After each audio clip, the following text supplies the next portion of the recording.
Les Nintendo Wars sont des RPG tactiques pour Nintendo de Intelligent System, les mêmes développeurs que Fire Emblem, mais avec une thématique de guerre contemporaine. Née elle aussi sur la Famicom, la NES japonaise, et n'ayant été apportée chez nous qu'à partir des opus sur Game Boy Advance, elle a connu un petit succès. Ça et Marth et Roy dans Melee sont pourquoi Fire Emblem a été exporté chez nous. Mais à propos, Fire Emblem monopolisant l'attention d'Intelligent System, cela a mis la série en pause.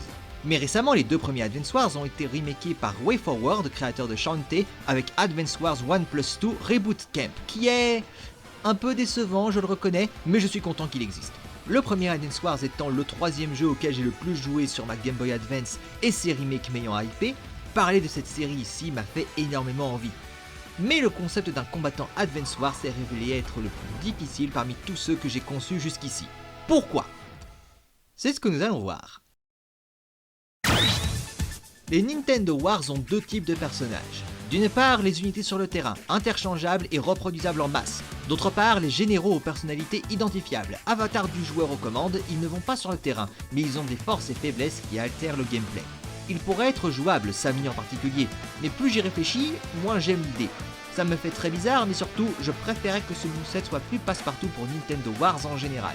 Mais justement, bien plus récurrent, on a les factions. Orange Star, Blue Moon, Green Earth et Gold Comet. Et mine de rien, même si Advance Wars reste ma principale inspiration, cette donnée a tout débloqué. Pour ce moveset, le joueur contrôle des unités d'infanterie et les généraux regroupés en trio représentant leur nation les supervisent. On verra comment un peu plus tard. Pour les skins, c'est on ne peut plus simple, on va reprendre les designs des soldats créés par WayForward pour Reboot Camp, ceux qui interagissent avec les généraux dans les dialogues. 2 pour les 4 nations, 4 hommes et 4 femmes. Il y a tout de même un ajout dans leur design qui n'est pas des moindres, c'est qu'ils transportent avec eux un drapeau orné des symboles des différents pays. Et il n'est pas là que pour faire joli. Mais encore une fois, on en reparlera plus tard. Sauf qu'ici, plus tard, c'est vraiment très bientôt. Et pour leur rentrer sur le stage, j'hésite. Soit ils arrivent en hélico de transport, dont le design change pour coller à celui du soldat d'ailleurs, soit ils sortent d'une base de construction d'unités. Avant de parler des stats d'elles-mêmes, il faut parler de leur style de jeu. Ils ne sont pas particulièrement impressionnants de base. Après tout, bien qu'indispensables à la guerre, les soldats lambda sont l'unité la plus fragile et faible. Mais notez que je dis de base, ils ont un autre tour dans leur sac. Pas fort en confrontation directe, l'infanterie Cosmoland, le vrai nom de ce combattant, repose bien plus sur la mise en place de situations avantageuses pour réussir. Pas nécessairement mettre en place des pièges, mais il faut trouver l'ouverture dans le jeu adverse pour riposter. Ce qui tombe bien, nos soldats ont plus de généraux que prévu pour les superviser, et il est temps de reparler d'eux et du drapeau. J'ai adapté l'union entre les différents pays en un stand system qui s'inspire des missions où le joueur contrôle au moins 2 armées différentes. Le drapeau du soldat représente le pays qui les supervise, mais pour changer de pays, il faut utiliser l'attaque spéciale bas. Comme Shulk, appuyez pour faire défiler les drapeaux ou maintenez pour faire apparaître toutes les options d'un coup que vous pouvez choisir sans contrainte. Relâchez et le drapeau changera. Enfin, l'attaque a un cooldown notable entre chaque changement empêchant d'en abuser. En toute logique, chaque pays influence les stats du combattant, reflétant leur rôle dans l'histoire d'Advance Wars ou le gameplay des généraux. Dans l'ordre. Tout d'abord, on a Orange Star, les héros du premier Advance Wars, des caricatures de héros et de l'imagerie militaire américaine. Ils sont le choix le plus évident pour visage du moveset. Leurs statistiques ne sont pas celles par défaut de l'infanterie, que du contraire, elles sont plus hautes. En revanche, elles n'atteindront jamais les sommets des autres nations. Tout ça étant évidemment inspiré par ses généraux, Andy, général équilibré, Max, spécialiste du combat direct, et Sammy qui aime prendre des adversaires de court. En d'autres termes, la parfaite porte d'entrée du moveset. Ensuite on a Blue Moon. Elle favorise la rapidité de bien des façons. Le soldat voit ses stats de déplacement améliorés, mais en contrepartie ses attaques normales font moins mal. Choix fait en référence d'un côté au rôle de Blue Moon en tant que premier antagoniste et donc plus faible en général, et ses généraux, Grit, spécialiste des unités à longue portée, mais donc ses unités de combat direct perdent en puissance, ou encore Colin, aux unités plus faibles en général car inexpérimentées. A l'opposé, on a Gold Comet. La puissance de feu et poids de leurs unités sont plus hauts, basés sur Kanbei et ses unités plus fortes et résistantes car plus expérimentées, ou encore Sensei, spécialiste des unités d'infanterie et d'hélico, mais aussi supposément un général de Super Famicom Wars qui partage les points forts et faibles de Kanbei. Mais en toute logique, leurs stats de mouvement en prennent un coup pour les équilibrer. Enfin, Green Earth. Leurs principaux atouts ne sont pas dans les stats. A vrai dire, celles qui sont présentées à l'écran sont les statistiques de base de l'infanterie de façon générale.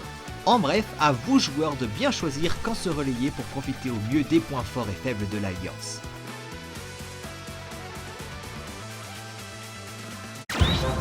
On entame la section des attaques avec l'une de ses mécaniques les plus récurrentes, mais aussi l'une des plus originales.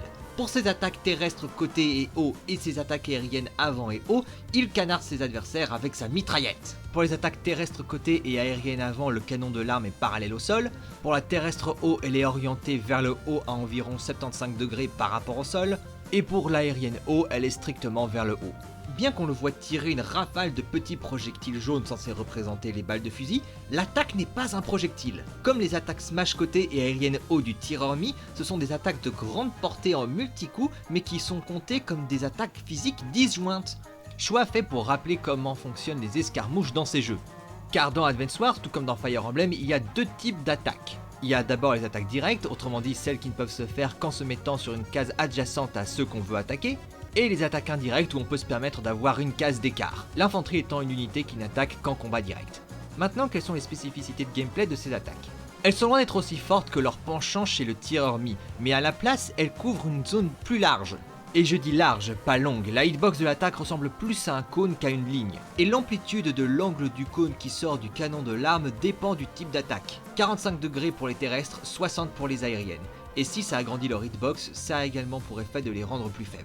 Et tant qu'on en est là, finissons-en avec leurs catégories d'attaque respectives. Son direct est en 3 coups, il commence sur un coup de poing, puis il donne un coup de coude vers le bas avant de donner un coup de pied. L'attaque bas est un plongeon vers l'avant, ce qui n'est pas sans rappeler l'attaque rapide de Snake. Et comme lui, non seulement l'infanterie peut ramper, mais en plus cette attaque lui permet aussi de directement se mettre en position pour ramper. Quant à l'attaque rapide, c'est un coup d'épaule. L'attaque aérienne avant est un coup de pied volant. L'arrière, un coup de pied retourné. Et l'attaque est un piétinement avec les deux pieds qui peut infliger un effet météore si elle fait mouche, inspiré par l'animation de capture des bâtiments. Pour ses attaques de recouvrement, il se contente de donner soit des coups de poing, soit des coups de pied. La plus unique étant son attaque de rebord, puisqu'il donne un coup d'épaule encore une fois. Pour les attaques smash, on revient à quelque chose de plus unique. Dans Advance Wars, il y a deux types d'infanterie, celle par défaut et celle armée de bazooka. Et je vous le donne dans le mille, pour ces attaques smash, l'infanterie dégaine l'arme en question. Il fait feu, créant une petite explosion à l'ouverture du canon, et elle aussi ça compte comme une attaque disjointe, encore une fois parce que les bazookas sont des unités de combat direct. Cela dit, il y a tout de même des spécificités. Pour la haut, à part que le bazooka est orienté à 90 degrés vers le haut, rien à signaler. Pour là-bas, on a le soldat que l'on contrôle qui fait feu dans la direction vers laquelle il regarde, mais en même temps, il y a un deuxième soldat choisi au hasard parmi les 7 autres disponibles qui se met à côté de lui et qui fait feu dans la direction opposée. En plus, cette attaque a la particularité d'être très efficace pour briser les boucliers. C'est fait en référence à la fonction première du bazooka, pouvoir détruire les unités véhicules affaiblies. Et pour la côté, s'il se contente de ne tirer que devant lui et d'être seul, elle a cependant la particularité la plus unique. Charger l'attaque au maximum et le soldat aura mis dans son bazooka un missile, donnant ainsi à l'attaque une deuxième hitbox projectile. Plus précisément, quand il fera feu, cela déclenchera d'abord l'explosion à bout portant, puis il tirera le projectile. Pour sa saisie, il attrape son adversaire avec sa main gauche et il le pummel à coups de genou.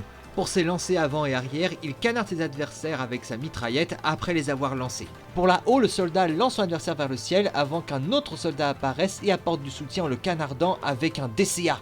Défense contre avion, unité anti-aérienne donc. Et pour là-bas, ironiquement, la menace vient d'en haut. Un bombardier fait exploser l'adversaire tandis que le soldat se cache derrière des sacs de sable. Pour la provoque haut, le soldat pointe victorieusement sa mitraillette vers le ciel. Pour là-bas, il fait un salut militaire stéréotypé. Et là côté, oh, j'en suis très fier. Le soldat dégaine un talkie-walkie et il reçoit des félicitations. De qui? Eh bien c'est là que je suis fier. Le portrait du soldat en bas de l'écran change pour afficher à la place l'un des généraux de Advance Wars qui est celui qui le félicite. Pour être plus précis, selon quel pays le supervise sur le moment, il peut avoir un général parmi 3 parmi tous ceux qui servent principalement au mode histoire de Advance Wars 2. Les généraux étant animés et en plus de ça, l'animation de leurs félicitations sont basées sur leurs animations quand ils sont victorieux d'une escarmouche dans Reboot Camp.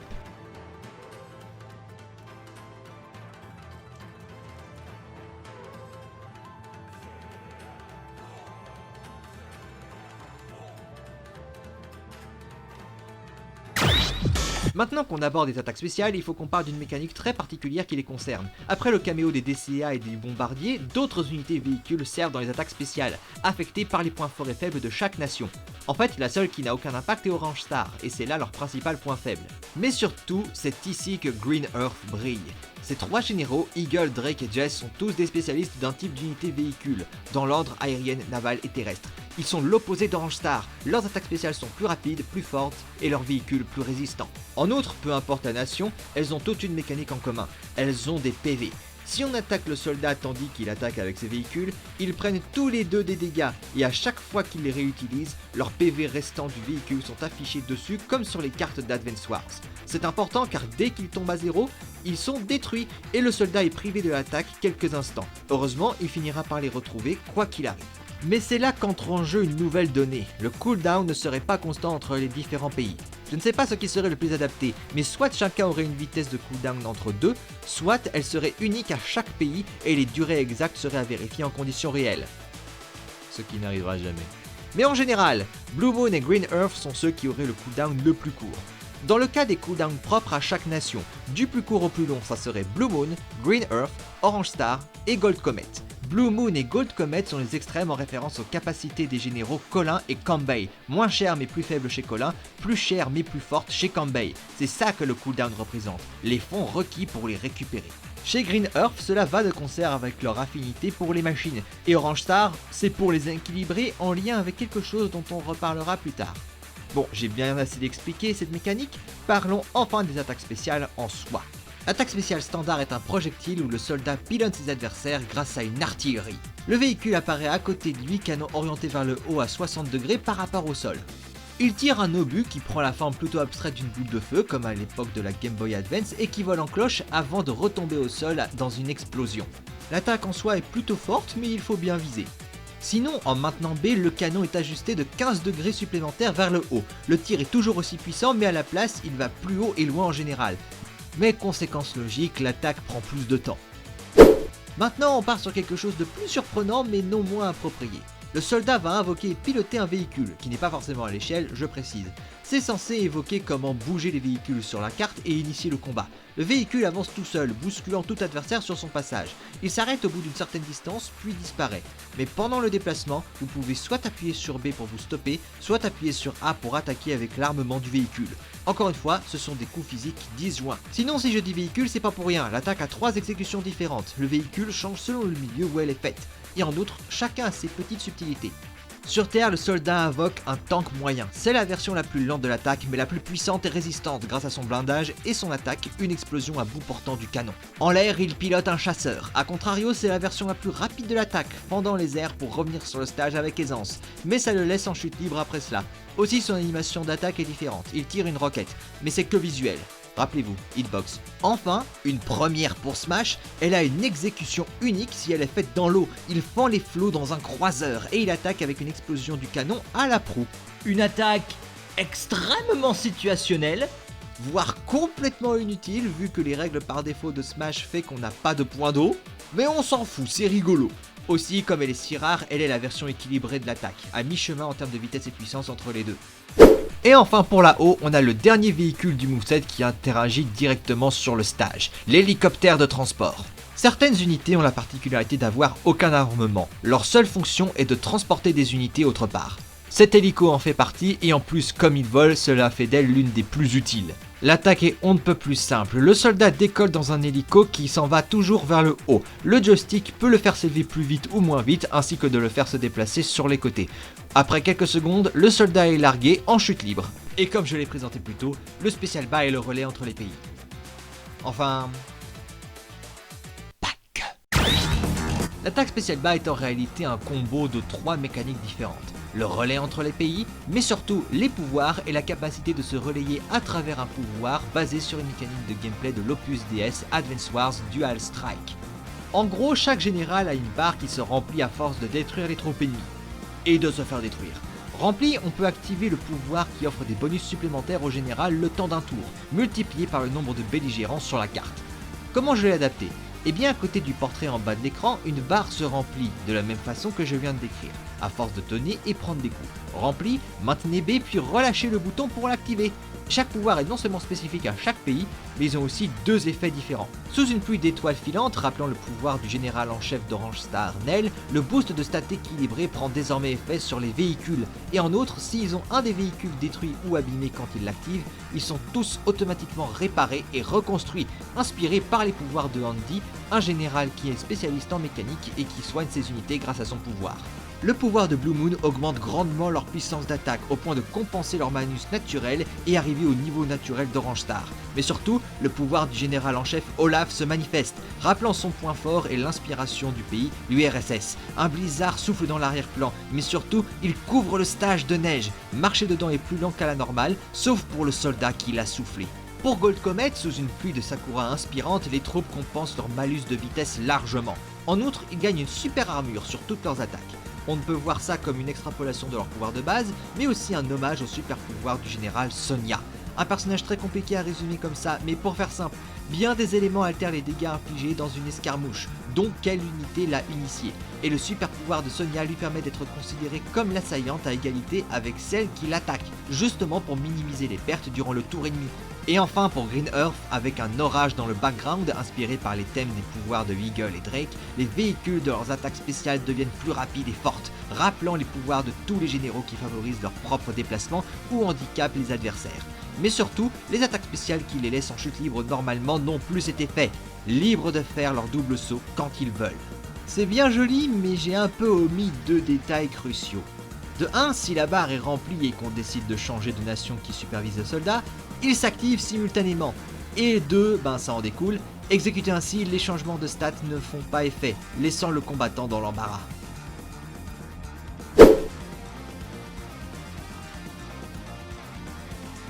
Le Final Smash est plus une référence visuelle que mécanique à la mise en scène des combats de Advance Wars, mais poussé à fond.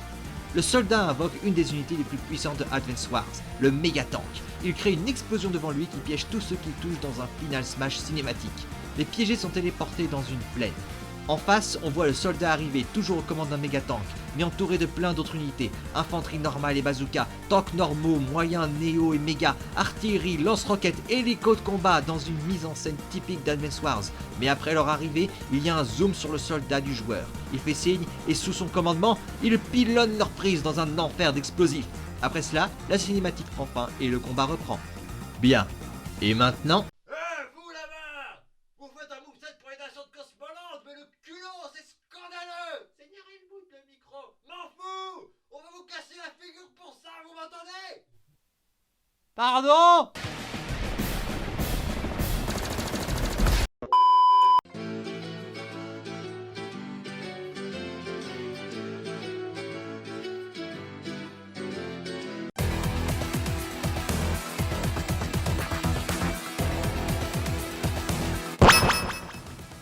L'armée de Black Hole est l'antagoniste principal des Advance Wars, menée par le sanguinaire et sinistre Sturm. En quelques mots, des nazis mélangés avec l'empire de Star Wars. Pardon, pléonasme. Ils sont aussi assez stéréotypés, mais n'ayant pas pu les caser dans le moveset, et canoniquement ça serait de mauvais goût, j'ai décidé d'adapter la dernière armée d'Advance Wars en combattant Echo. Voyons les légères différences. Le design de base de l'infanterie Black Hole est elle aussi basé sur le design de Reboot Camp. Pour les skins, en plus des couleurs des 4 autres nations, on a aussi un skin gris clair qui est une idée originale, ainsi que du violet et du brun inspiré par 2 généraux de Black Hole. Son entrée sur le stage aurait les mêmes sources d'inspiration, soit hélico de transport, soit l'usine, mais avec l'esthétique de Black Hole. Pour les provoques, la plus unique est la O, car leur visage normalement caché par leur casque spatial est révélé au grand jour. Et oui, c'est le portrait des soldats de Black Hole dans le Advance Wars 2 original. Ça fait bien alien en effet, mais j'admets que je ne sais pas ce que ça veut dire pour eux précisément quand on sait ce que Black Hole a fait à travers les 2 premiers Advance Wars. La bas et la côté sont par contre très dérivatives. La bas est aussi un salut militaire. Et la côté est aussi le coup du Tokioki, sauf que cette fois ils sont remplacés par les généraux de Black Hole.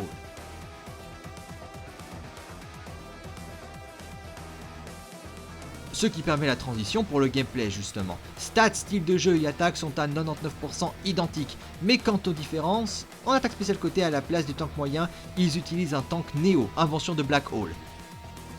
Ça représente 1% des différences. Quant aux 10% qui restent, cela concerne l'attaque spéciale bas. Pour leur stand system, le combattant n'a pas des alliés de d'autres pays, mais il utilise tous les généraux de Black Hole introduits dans Advance Wars 2. En termes de spécialisation, ils sont bien plus directs que les grosses synthèses que j'ai dû imaginer pour les pays. Dans l'ordre. Tout d'abord on a Helmut, ou Helmut, je ne sais pas comment ça se prononce. Une brute pas précise, il voit juste la puissance de ses coups augmenter. Avec son pouvoir activé, son boost de puissance a la particularité d'être multiplié aléatoirement à chaque utilisation du pouvoir. À plein potentiel, les boosts minimum et maximum sont encore plus grands. Ensuite on a Kat, une spécialiste de la couverture défensive des terrains qui lui permet d'encaisser moins de dégâts. Son poids est de toute évidence augmenté. Avec son pouvoir activé, cela augmenterait la défense de ses infanteries et véhicules, et à plein potentiel, ces véhicules ne se prennent plus de dégâts du tout. Le temps du pouvoir, hein. Après vient Adder, un général équilibré dont le pouvoir se charge plus vite et dont les effets facilitent le déploiement de ses unités. Plus rapide, son pouvoir aussi se charge plus vite et augmente ses stats de déplacement. À plein potentiel, sa vitesse augmente sa puissance de feu.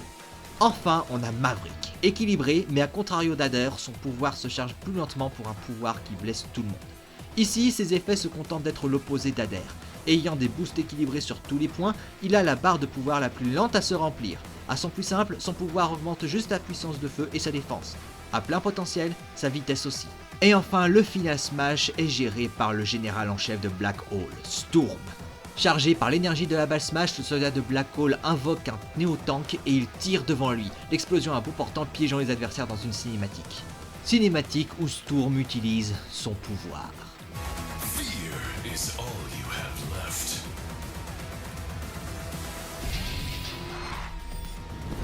Meteor strike.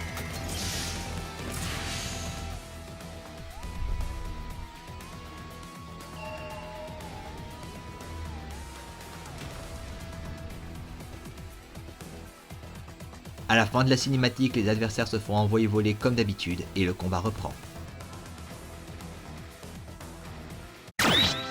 En termes d'animation de victoire, les deux infanteries en partagent au moins une, à savoir l'animation de capture d'un QG changeant sa couleur en celle de celui qui l'a capturé. Mais pas d'inquiétude, ils ont également leur propre victoire à eux. Du côté du bataillon Cosmoland, on en a une où le soldat est décoré d'une médaille rappelant le système de score du premier Advance Wars, et la deuxième est un tank à l'arrêt où le soldat est assis sur le toit à regarder l'horizon. Du côté de Black Hole, on en a une où le soldat en néo-tank émerge d'un écran de fumée provoqué par une explosion. Et pour leur dernière, des soldats de Black Hole sont au garde à vous et encadrent Sturm qui refait son animation de pouvoir. Et voilà ce que pourrait donner un combattant Advance Wars dans Smash avec un combattant Echo en prime. Ici une armée de soldats et véhicules en tout genre qui viennent prendre par le nombre les adversaires, mais ayant besoin de beaucoup de préparation et coordination avec leurs alliés pour réussir. Aura-t-on Advance Wars dans Smash un jour? Aucune idée. La seule chose que je suis sûr, c'est que j'adorerais. J'ai probablement conçu le personnage le plus abstrait et je ne sais pas si Smash oserait faire ça, mais j'ai donné le meilleur de moi-même. Mais si vous trouviez ça encore trop abstrait, rendez-vous demain et après-demain, où on va parler de vraies icônes.